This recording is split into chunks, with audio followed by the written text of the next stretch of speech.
Conteúdo do treinamento. Quando eu vou fazer o meu treinamento em proteção respiratória, o que eu tenho que ter aí? Ó? Cada usuário de respirador deve receber um treinamento e reciclagem, né? Atualização, que deve incluir explanação e discussão sobre o que meu treinamento de proteção respiratória tem que ter. O risco respiratório e os efeitos sobre o organismo humano, por uso incorreto. Então, vamos lá, por uso incorreto. Funcionamento, as características e as limitações do respirador selecionado. O modo de colocar o respirador e de verificar se ele está colocado corretamente no rosto. Né? Modo correto de usar o respirador durante a realização do trabalho. Os cuidados de manutenção, inspeção e guarda, quando não estiver em uso. Beleza? Vamos lá. Né? Então, no meu treinamento para proteção respiratória, né? O que eu tenho que colocar aí? Né? Eu tenho que dizer o quê? Olha, o risco e os efeitos do organismo que você pode ter caso utilize errado. Olha, eu cansei de ver, né? Empresas, quando eu falo que eu cansei de ver, porque é verdade, pessoal, não é brincadeira. Pega aí, ó, 2011 até hoje, né? Então praticamente são 10 anos aí praticamente, né? Trabalhando em consultoria e treinamento. Então a gente rodou muita empresa, nós rodamos muito esse Brasilzão, né? O único lugar do Brasil que eu não fui foi na região norte, né? Que pega Amazonas, né? Manaus e tudo mais, né? Pará. Mas o resto do Brasil foi em todas as regiões, em várias cidades, em vários estados, né? Então o que acontece? A gente vê muito, diante disso a gente vê muitas histórias e presencia muita coisa. Então já cansei de ver o que acontece, um lugar com contaminante, com risco, o cara, né, com uma máscara, e aqui, ó, que eu tenho que fechar aqui, ó, deixa eu colocar a câmera aqui, né? Aqui onde que vai fechar, o cara tá solto. Então a máscara, o cara só tá preso aqui, e aqui tá solto, ó, né? Então de duas uma, quando eu vejo isso. Ou o cara é muito ignorante, né? Muito ignorante para fazer um negócio desse, porque ele está enganando quem? Quem que ele está enganando? Ele está enganando o técnico de segurança? Ele está enganando o dono da empresa? Quem que ele está enganando? Ele está enganando ele mesmo. De duas uma, ou ele é muito ignorante ou ele não teve treinamento nenhum. Esse que é o grande problema. Muitas vezes, né? E aí cabe um pouco a área de segurança do trabalho, né? Aí que é a parte dela. O que acontece? Chega para o trabalhador, o cara começa a trabalhar, primeiro dia da empresa, fala assim, você tem que usar essa máscara. Tá aqui, puf, e pronto. Mas não falou nada sobre isso. Olha, você está exposto a um contaminante, você está exposto ao gás sulfídrico, gás metano, gás monóxido de carbono, com amônia, enfim, né? Não mostra nada disso. Se você respirar esse gás, né, seu limite de tolerância é de 8 por 8 ppm. Se você não utilizar essa máscara corretamente, né, o limite aqui está dando de 10 ppm, 15 ppm. Então o limite é de 8. Então com essa máscara, a proteção é de 10, ela vai te proteger, né, tantos por cento. Então você tem que utilizar. Então, pô, meu, que o cara tá... Por que ele tá usando aquele livro? De duas uma. Ele passou por um bom treinamento, mas ele é tão ignorante que ele não consegue. Ignorante assim, ignorante de conhecimento, ignorante de assimilar o que é assimilar aquilo que é passado. Porque tem muitas pessoas que assim, infelizmente, né, devido à sua criação, devido ao meio onde que ele vive, não condeno, eu não os condeno, né? A gente tem até que ter dó dessas pessoas. Por quê? Porque, pô, eles não tiveram conhecimento, eles não tiveram a mesma oportunidade que nós tivemos, né? Então, é mais difícil eles assimilarem isso. Então, de duas uma, quando eu vejo a pessoa utilizando a máscara só aqui e aqui solto, né? De duas uma, ele teve um bom treinamento, mas ele não conseguiu assimilar aquilo, então, ignorância nesse sentido, ou ele não teve treinamento nenhum, né? Esse é o grande problema. Então, no meu conteúdo, no meu treinamento, tem que ter isso. O risco que ele está exposto, né? Se ele não utilizar o equipamento corretamente, o que isso pode ocasionar no seu organismo, tá? Primeira situação. Funcionamento, as características, as limitações dos meus respiradores. Olha, que acontece? Você vai usar esse respirador até você sentir isso. Você vai usar uma vez por dia, né? Enfim, cabe à área de segurança do trabalho determinar isso daí. O modo correto de colocar meu respirador. Você vai colocar assim, vai feito assim, por trás, pá, tá? Cada parte do respirador. A forma de eu guardar esse respirador, né? O cuidado que eu tenho com ter com ele, até mesmo a limpeza, se é de silicone, tiro os filtros, guardo separado, limpo a minha máscara, como que eu vou lavar, posso lavar, né? Enfim, né? Se aí uma máscara de silicone. Então, conclusão, tudo isso tem que ter no meu conteúdo do meu treinamento, tá? Vamos lá, né? Ensaio de vedação é o meu fit test. Antes de ser fornecido um respirador para uma pessoa, ela deve ser submetida a um ensaio de vedação para verificar se aquele respirador proporciona boa vedação ao rosto. Após esse teste preliminar, toda vez que for colocado ou ajustado o respirador no rosto, ela deve fazer a verificação da vedação, tá? Então, o que acontece? Vamos ver se tem mais alguma coisa aqui. Aqui já é o da manutenção. Então, beleza. Antes, vamos ver de novo. Antes de ser fornecido um respirador para uma pessoa, ela deve ser submetida a um ensaio de vedação, que é meu fit test, para verificar se aquele respirador proporciona boa vedação.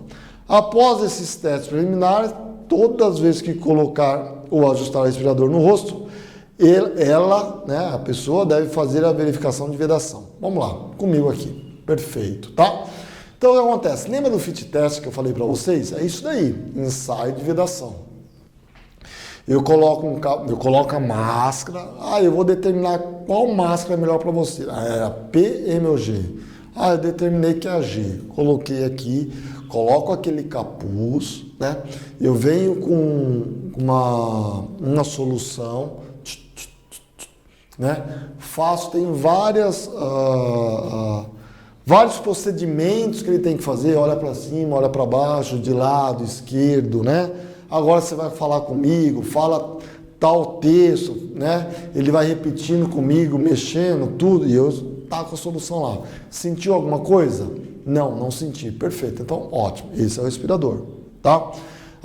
E aí depois, tudo isso, toda vez daqui para frente, né? Então, eu determinei que o teu respirador é tamanho G. Perfeito.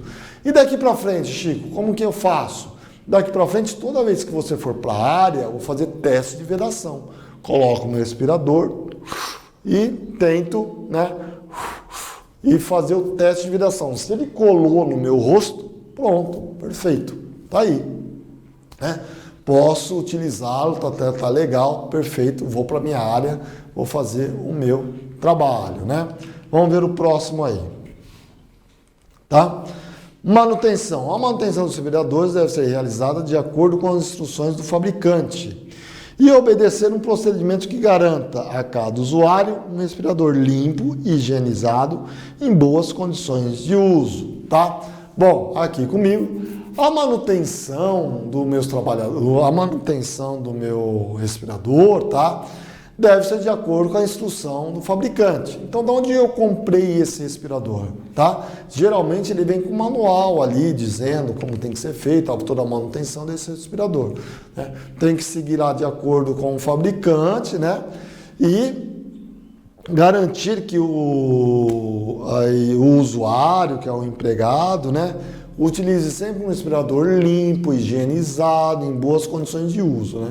Isso é fundamental, tá? Porque de nada adianta eu utilizar um respirador, né? Sujo, como eu disse para vocês, né? Que eu já vi o cara lá com o respirador dentro do armário dele e a botina dele assolada em cima do respirador. Pô, meu, é desleixo demais, né?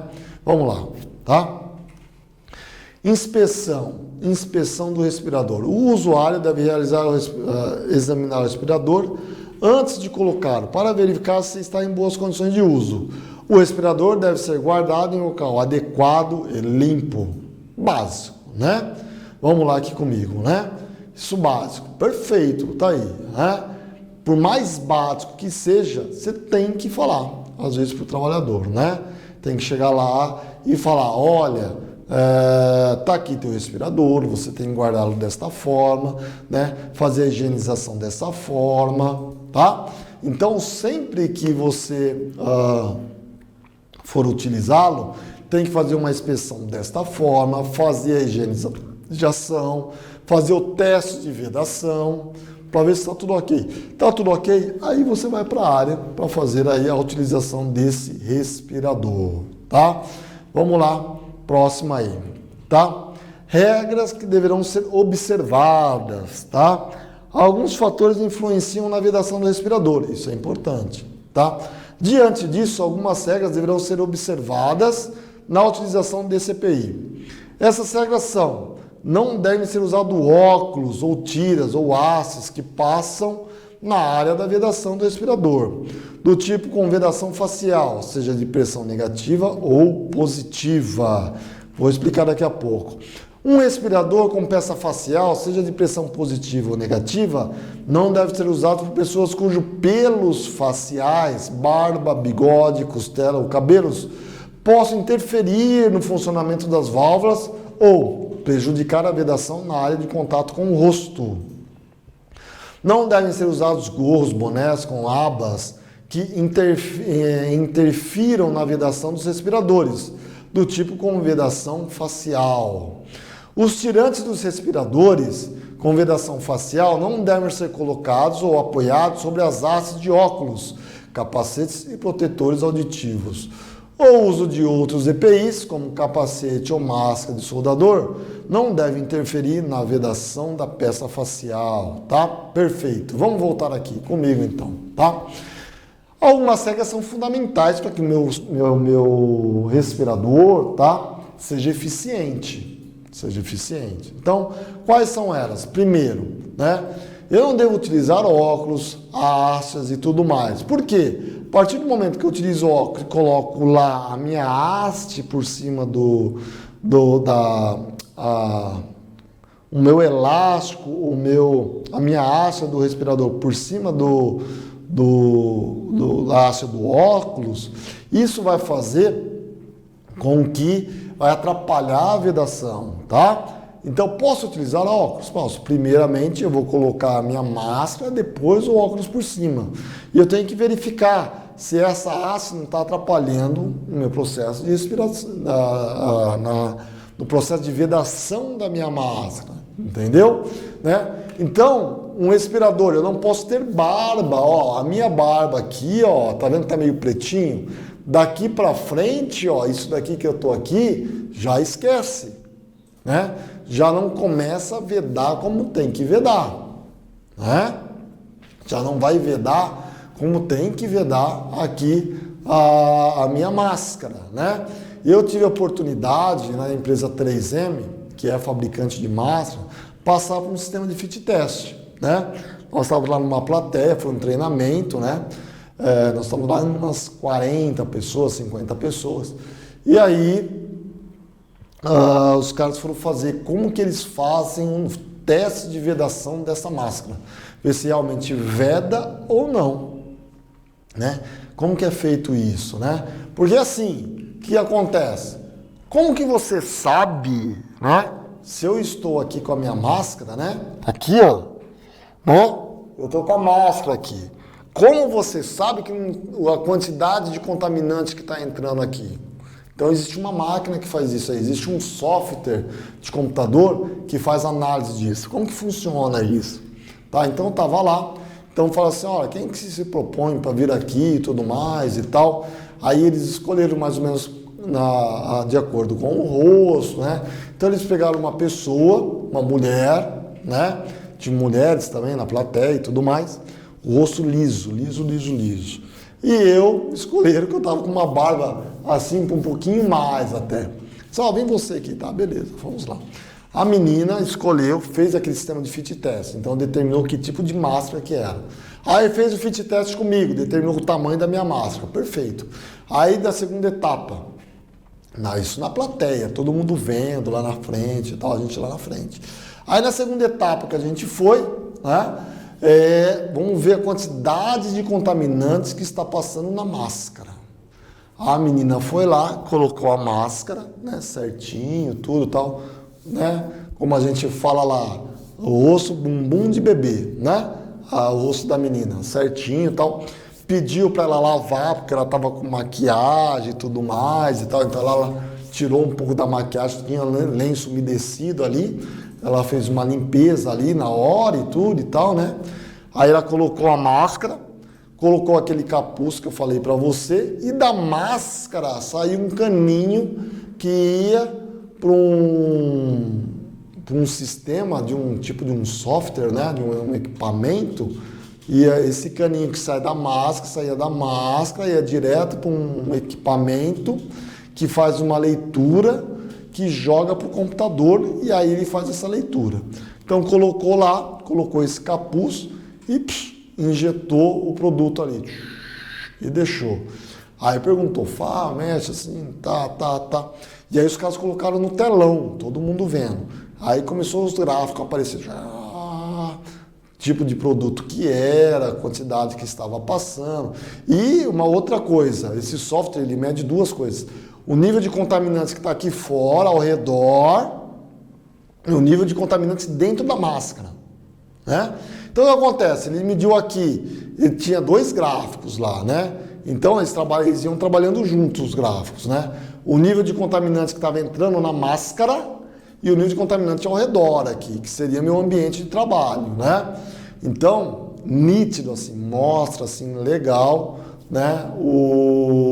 Esse gráfico, o quanto a máscara veda. Bom, beleza, ok, fechou, né? Mostrou lá o fator de proteção, que é aquilo lá que a gente viu, 10, olha como protege, realmente está dando até mais de 10, mas uma medida de segurança, a gente só coloca até 10 e tal, né?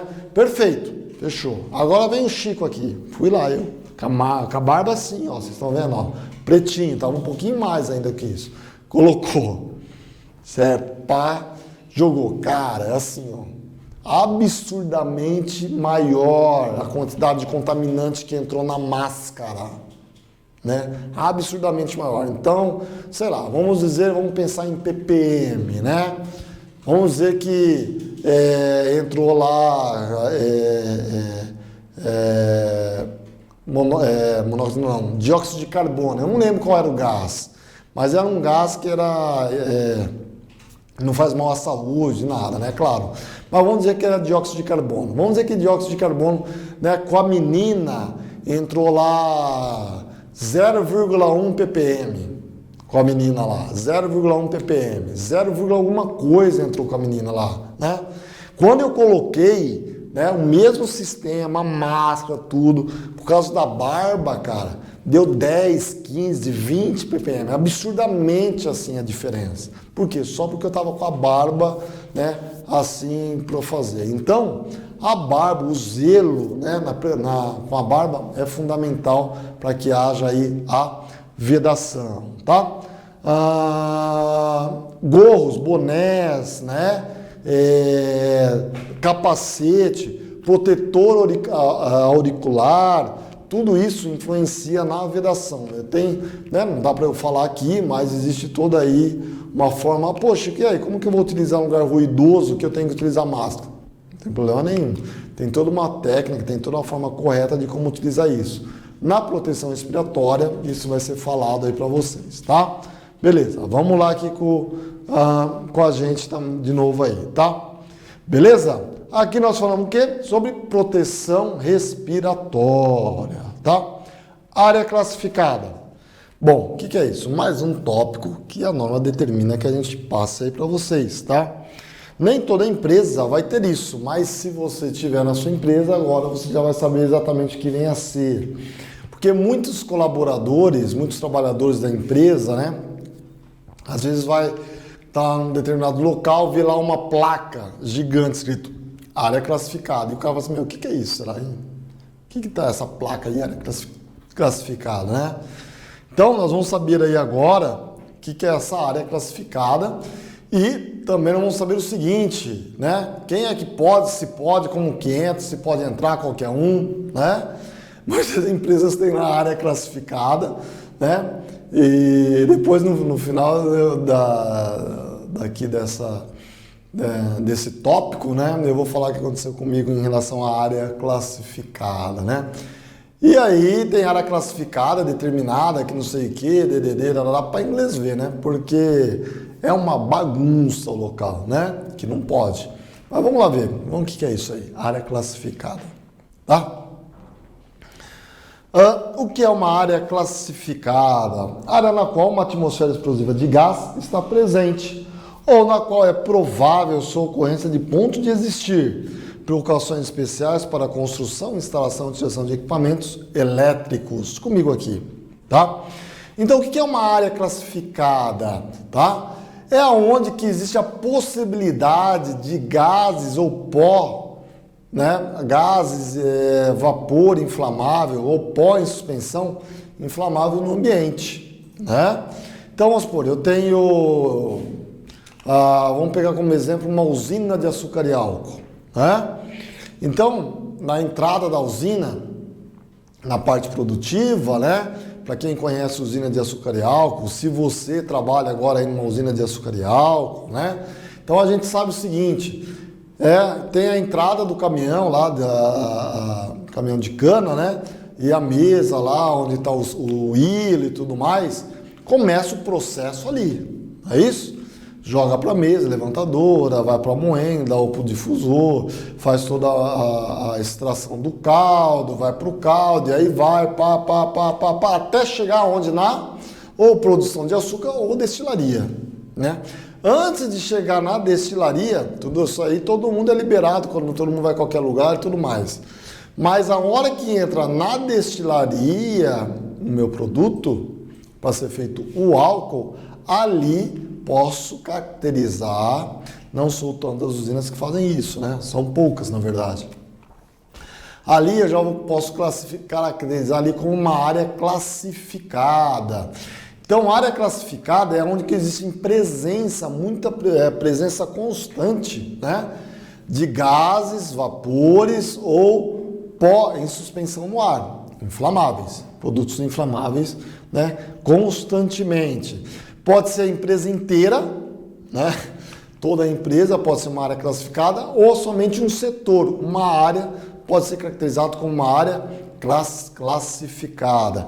E aonde que for essa área classificada, eu tenho que ter precauções, eu tenho que ter cuidados, instalações diferenciadas, construções diferenciadas, equipamentos elétricos e equipamentos de comunicação, né? Diferenciados. A gente já viu isso lá atrás, quando a gente falou dos equipamentos à prova de explosão intrinsecamente seguro. E as ferramentas não faiscantes. Tá difícil, hein? Vamos lá. Tá? Informações para a classificação de área. Tipo de substância. O que eu preciso para fazer uma classificação de área? Eu preciso saber tipo de substância inflamável, probabilidade que essa substância pode estar presente no meio externo, em que extensão essa probabilidade é esperada, tá? Então aqui comigo. Vamos lá. Então, quais as informações que eu preciso saber para eu classificar uma área? Primeiro, que tipo de substância inflamável tá? O que é? É pó? Suspensão? É pó. Pó do quê? Pó de açúcar? Farinha? O que é que explode, que eu tenho lá? Não, é gás. Que gás? Né? É gás acetileno? É gás butano? É gás propano? É metano? Então, que tipo de substância que eu tenho lá? Não é nem pó, não é gás, é vapor. Tá? Então, onde que gera vapor? Gasolina, óleo diesel, álcool. Qual a diferença de gás e vapor? Tá? O vapor ele é gerado quando eu tenho um líquido, eu esquento esse líquido e ele passa da fase líquida e vira vapor. Então é vapor. Então quer dizer, não é nem pó, não é nem gás, mas é vapor inflamável. Tá? Então, que tipo de substância que eu tenho nesse local? Então é a primeira coisa para fazer a minha classificação. Segundo, a probabilidade que essa substância possa estar presente no ambiente. Então aqui eu tenho meu processo, eu estou aqui dentro de uma sala, né? Vamos assim dizer, e aqui, né? E eu estou mexendo com álcool, envase de álcool. Pá. Claro que não existe isso, mas só para exemplificar, tá? Eu estou fazendo um invase de álcool, né? Com funil, né? E uma canequinha. Então, qual é a conclusão? Aqui, né? Qual a probabilidade desse álcool virar vapor, né, nesta sala que não é climatizada e nada? É grande, né? Constante eu estou aqui, tá? Então eu tenho que saber qual é a probabilidade de vazamento desse gás, desse vapor ou desse pó. E a extensão. Vai ficar só aqui? Ah, não, vai ficar aqui, vai ir até lá no fundo, né? Até onde que vai esse gás, né? Eu estou trabalhando aqui, mas qual a extensão que ele vai atingir? Só vai ficar aqui ou vai chegar até lá no fundo, até na saída? Onde que vai? Então, tem algumas informações que eu tenho que ter para fazer para caracterizar a minha área e determinar a minha área classificada. Vamos lá, aqui comigo, tá? Como pode acontecer uma explosão? Uma explosão é um evento que conduz a um aumento rápido de pressão, né?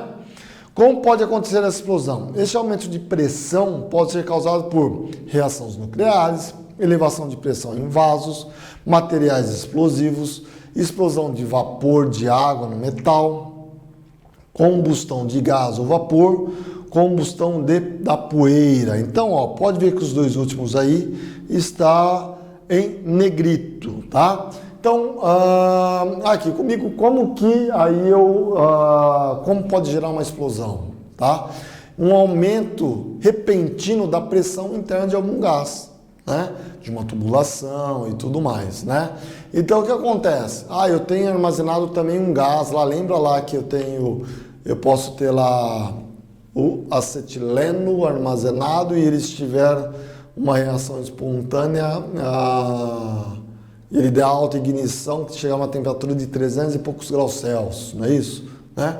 Então o que acontece? Eu aumento muito a temperatura de um gás, né? Ele entra numa reação exotérmica e há uma explosão aí, por quê? Porque aumenta o volume dessa pressão e tudo mais, então eu vou ter uma explosão, tá? Aqui a gente vai ficar baseado mais em gás, vapor e poeira, pó, em suspensão no ar, combustão, tá?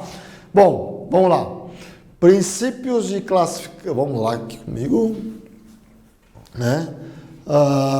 Princípios de classificação de áreas e zoneamento, tá? Vamos lá aqui. Classificação de áreas e zoneamentos. O desenvolvimento de um trabalho de classificação de áreas e de uma unidade industrial começa com a análise da probabilidade, tá? Da existência ou aparição de atmosferas explosivas nos diferentes locais da empresa. De novo, vamos dar uma lida aqui. O desenvolvimento de um trabalho de classificação de área de uma unidade industrial começa com a análise da probabilidade da existência ou aparição da atmosfera explosiva em diferentes locais da empresa. Tá, beleza aqui comigo, tá? O que acontece? Temos aí, como que eu vou fazer o zoneamento? Nós vamos ver aí que eu tenho zona 0, zona 1, zona 2, zona 20, 21, 22, né? Tem uma diferenciação delas aí, tá? Como que eu vou classificar que aqui é uma zona 0, que ali é uma zona 1 e depois lá na frente é zona 2, tá? Nós vamos ver isso aí depois daqui a pouco dessas zonas aí, tá? Como que eu vou fazer isso? Através de estudos, de análise e medições. Qual é a probabilidade, né? Como eu disse para você, é o exemplo que eu dou que é mais fácil de assimilar, né?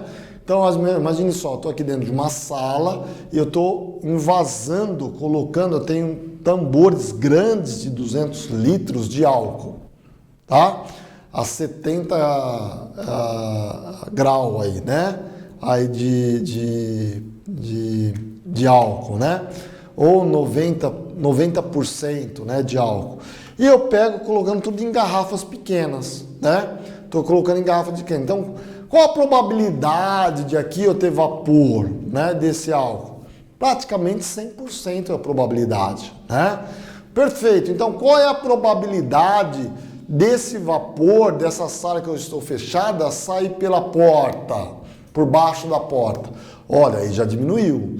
Aqui a probabilidade de eu ter gás, né, vapor desse álcool é 100%. Agora, da porta lá para fora já é 50%, né? Então, mas mesmo assim já é alto. E qual é a probabilidade desse vapor, desse álcool, né, chegar até lá na entrada da outra porta onde eu estou e tudo mais? Olha, aí é praticamente quase zero, porque a quantidade que está saindo por essa porta, pelo invase que você está fazendo, pelas medições que eu fiz em todos os locais, é praticamente zero, ou quase próximo de zero. Então, aí eu vou fazer o meu zoneamento, tá? Então, zona 0, zona 1, zona 2, é o que a gente vai ver aí, tá? Vamos lá, olha aí as definições das zonas, tá? Definição de zoneamento, gases e vapor. Quando eu falar em gás, que eu posso ter vazamento de gás, quando eu posso falar que tem vazamento de vapor, tá? Eu vou falar de zona 0, 1 e 2. O que é a zona 0? Local onde a ocorrência de mistura inflamável explosiva por gases e vapores é contínua ou existe por longos períodos, tá? Vamos ver a 1 e depois eu volto aqui e falo novamente, tá? Zona 1, o que é a zona 1? É um local onde a atmosfera explosiva está presente em forma ocasional, em condições normais de operação. Então isso é zona 1, forma ocasional e condições normais de operação. E zona 2 é o local onde a atmosfera explosiva é pouco provável, quase que impossível de acontecer. E se acontecer é por curto período de tempo, tá? Então vamos voltar aqui, ó, zona 0. Desculpa, né? Volta aqui na transparência fazendo favor, Marcos, desculpa. Então zona 0, tá? Zona 0 que eu tenho aí, ó, vapores contínuos, gás ou vapor é contínuo, zona 0, é contínuo. Zona 1, forma ocasional, em condições normais de operação. Zona 0, né, é quase improvável de acontecer, muito pouco provável, e se acontecer é por curto período de tempo. Beleza, agora aqui comigo, valeu. Então, fiz aquele levantamento. E aí eu vou determinar. Então aqui onde que eu estou colocando aqui meu álcool, envasando meu álcool aqui, né? Aqui eu vou caracterizar o quê? Como zona 0, né? Porque constantemente eu tenho álcool aqui dentro, né? Por mais que eu faça, coloco o exaustor, diminua a probabilidade de sair, mas vai ter. Só o fato de eu abrir aqui o tambor e fechei, pronto, já saiu. E a cada 15, 20 minutos eu estou abrindo um tambor, pronto. Então, aí que acontece? Vai ter aqui, né, uma quantidade considerável de vapor do álcool, né? Bom, o que acontece? E a zona 1? Zona 1 é de forma ocasional, em condições normais de operação. E eu trabalhando aqui, né? Beleza, terminou, tá, ok, perfeito. Fecha tudo, tá tudo fechado, vamos sair da sala. A hora que eu abro a porta, opa, quando eu saí da porta, saiu um pouquinho de gás, mas já fechei a porta, passou 1 ou 2 minutos, acabou, não tem mais, né? Então aí é caracterizado o quê? Como zona 1. Se tiver, é ocasional, né? Se tiver, né, é de forma ocasional no meu processo normal de trabalho. E zona 2? Quase que impossível. Pode existir, mas é quase que impossível, tá?